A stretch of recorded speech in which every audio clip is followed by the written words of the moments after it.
Assalamualaikum warahmatullahi wabarakatuh. Hari ini saya berziarah ke kuburan kakek, nenek, dan keluarga. Jadi di sini kita jadi kumpul satu.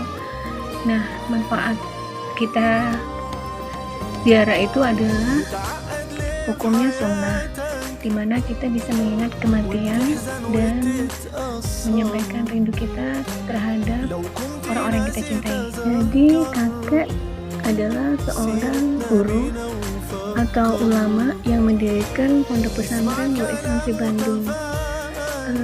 Pesantrennya ini adalah salah satu pesantren yang tertua di Sumatera Selatan. Pendirinya adalah Kiai Haji almarhum Anwar yang lahir pada tahun 1903 dan meninggal pada tahun 1959 Masehi. Beliau dibantu oleh Kiai Haji Mulkan Thohir untuk mengembangkan pesantren ini. Ini kuburan dari anak beliau atau Wanda. Dan ini kuburan nenek beliau. Masih ingat saya, dulu saya suka tidur di sejadahnya pada saat beliau setelah sholat. Kita mereview dari cerita dahulu di zaman kolonial 1925 Masehi, peraturan sangat ketat terhadap pendidikan agama Islam. Itu kakek mendirikan pondok pesantren dengan berjuang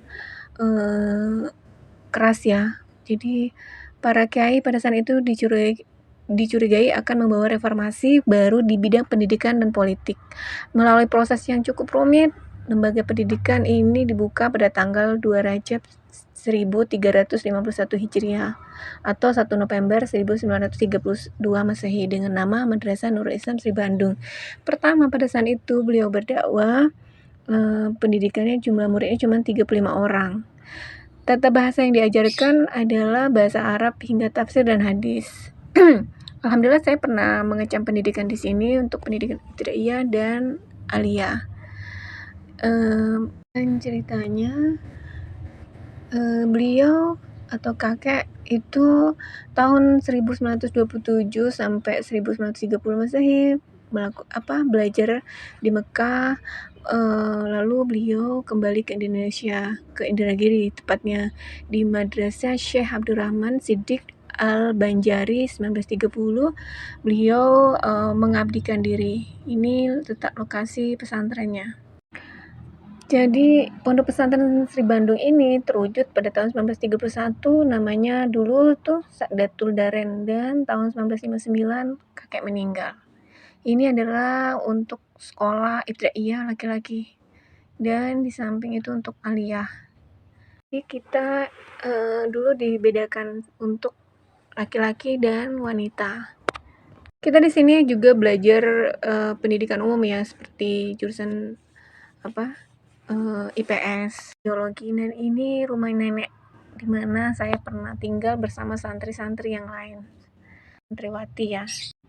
Dan di belakang rumah nenek satu foto beliau. Hikmah yang saya ambil dari pembelajaran pesan-pesan dari nenek adalah tepatkan dirimu dimanapun berada. Ilmu yang kau pakai, ilmu agama dan dunia, gunakan untuk kebaikan. Karena apapun yang kamu lakukan, kecil apapun, jika ikhlas itu akan membawa berkah. Dan karena jika suatu hari kakek meninggal atau nenek meninggal, yang kita tunggu adalah doa anak-anak yang soleh, ilmu yang berguna, amal jariah, dan ilmu yang berguna. Nah, dengan ilmu yang pernah beliau ajarkan kepada kita gunakan untuk kebaikan, itu akan menambah pahala mereka secara terus-menerus berlangsung sampai ilmu itu tidak putus. Jadi penting sekali kita mempelajari ilmu agama dan ilmu di dunia. Ini harus balance ya, jadi bisa menempatkan diri. Dan walaupun saya tidak bergerak di bidang ilmu agama, tapi setidaknya itu bisa saya terapkan kehidupan sehari-hari saya. Oke, terima kasih. Assalamualaikum warahmatullahi wabarakatuh.